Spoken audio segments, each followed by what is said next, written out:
Dudung berkata, saya berdoa pakai bahasa Indonesia karena Tuhan saya bukan Arab. Itu betul. Ada lagi yang mengatakan bahasa Arab katanya ada bahasa surga.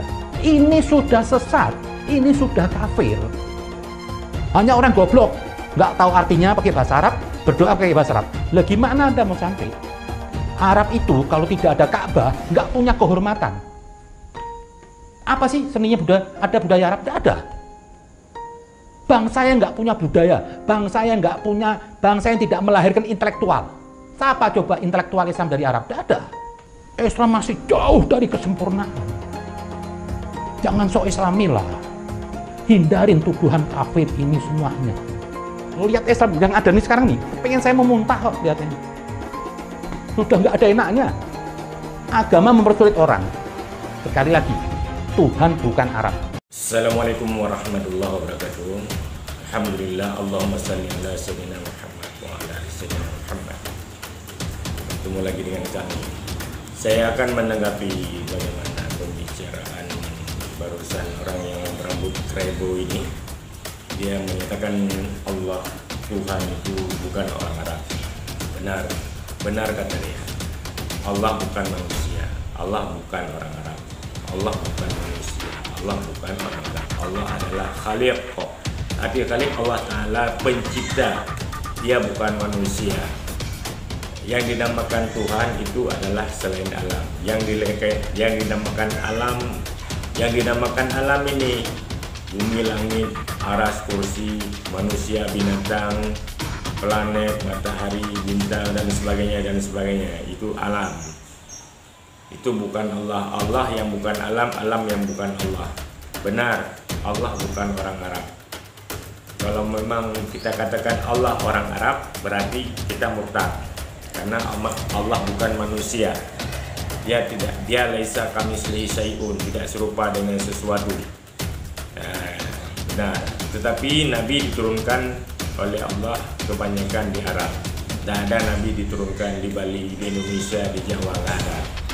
Yang cuma banyak di Arab sana, di Timur Tengah, di Yaman, di Arab Saudi, di Arab sana pokoknya di Jazirah Arab.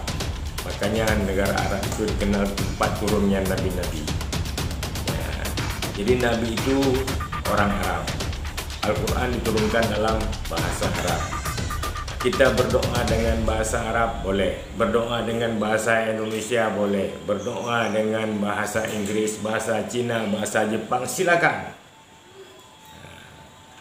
Ya, karena yang membawa Islam ke Indonesia itu pedagang Arab. Tanpa habaib, tanpa orang Arab, kita mungkin masih menyembah berhala. Termasuk yang ngomong ini menyembah berhala, termasuk seluruh Indonesia ini sebelum datang Islam agama menyembah patung. Begitu juga zaman Nabi, sebelum lahirnya Nabi dikenal dengan zaman jahiliyah. Manusia di situ selama 600 tahun menyembah patung, menyembah berhala. Tetapi setelah turun Nabi, kita disuruh bertauhid kepada Allah. La ilaha illallah Muhammadar Rasulullah. Tiada Tuhan yang wajib disembah kecuali Allah, dan tiada utusan kecuali Rasulullah. Dudung berkata, saya berdoa pakai bahasa Indonesia karena Tuhan saya bukan Arab. Itu betul. Ada lagi yang mengatakan bahasa Arab katanya ada bahasa surga. Ini sudah sesat, ini sudah kafir. Hanya orang goblok nggak tahu artinya pakai bahasa Arab, berdoa pakai bahasa Arab. Lah gimana Anda mau sampai? Arab itu kalau tidak ada Ka'bah nggak punya kehormatan. Apa sih seninya budaya? Ada budaya Arab? Tidak ada. Bangsa yang nggak punya budaya, bangsa yang tidak melahirkan intelektual. Siapa coba intelektual Islam dari Arab? Tidak ada. Islam masih jauh dari kesempurnaan. Jangan sok Islami lah. Hindarin tuduhan kafir ini semuanya. Lihat Islam yang ada nih sekarang nih, pengen saya memuntah kok lihat ini. Sudah nggak ada enaknya. Agama mempersulit orang. Sekali lagi, Tuhan bukan Arab. Tahu Dudung kan Jenderal Balai? Tuhan bukan orang Arab. Nah, yang seperti inilah yang Allah utamakan juga untuk masuk neraka. Bahasa menurut surga bahasa Arab. Jadi kalau bukan karena para ulama, para habaib yang datang dari Arab bawa Islam ke Indonesia, ya, itu si Dudung mungkin masih nyembah pohon. Baik, ada kalau yang bukan bahasa Arab batal sholatnya. Mana ada orang kita sholat pakai bahasa asing. Inna sholati, my praying, wa mahyaya, my life, wa mamati, my die, lillahi ta'ala, for you, oh my God. Ada, kita mesti pakai bahasa Arab. Kenapa kita kok ada gerakan di sini kafir? Bahwa patung Garuda ya itu kafir. Itu dulu yang ditumpas oleh Nabi itu berhala. Patung burung Garuda. Orang tidak pakai cadar dibilang kafir. Orang kalau tidak begini dibilang kafir. Kalau tidak ikut sistem ini dibilang kafir. Kita semua harus melawan, bukan hanya pemerintah. Rakyat juga minta kita melawan, kita menindak. Mencuri listrik. Ini dalil yang mengatakan boleh. Ingat baik-baik, kalau mau mencuri, pegang dalil. Negara yang tidak adil, kalau begitu boleh mencuri. Karena listrik ini diambil dari alam, maka itu milik Allah Subhanahu wa Ta'ala. Punya Allah, berarti milik bersama.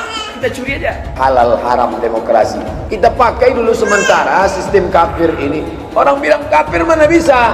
Sementara kalau semuanya sudah baik, kita pakai sistem Islam, naik khalifah. Apa hukumnya berwisata ke tempat ibadah orang kafir? Contohnya Candi Borobudur. Hukumnya haram, karena itu termasuk persetujuan kepada peribadahan mereka. Kita nggak boleh datang ke situ kecuali untuk satu tujuan. Mau membubarkan orang yang lagi beribadah kepada selain Allah. Haram hukumnya masuk ke rumah ibadah orang lain. Haram. TV itu dikatakan para ulama haram. Maka usulan anak kepada antum-antum yang punya TV, buang tuh TV. Bahaya. Bagaimana hukumnya musik dulu kan? Saya katakan haram. Surah 26 ayat 31 ayat 6 dulu kan udah dibaca. Dari mana musik itu? Dari gereja. Musik bagian ibadah Kristen. Makanya sekarang mereka nyanyi, Pak. Haleluya, puji Tuhan. Sorga. Kapan musik masuk Islam? Pernah nggak musik mualaf? Itu permainan syaitan. Itulah yang ditempelkan salib di belakang ambulan. Kalau masjid kita punya ambulan, balik dari sini ambil pilok. Pilok itu lambang yang ada di ambulan, ganti dengan bulan sabit. Orang kafir itu di neraka.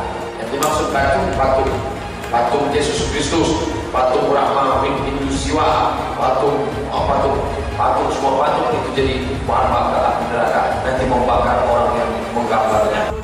Buat apa tutupan jilbab kayak ninja, tapi bulu kayak tadi keluar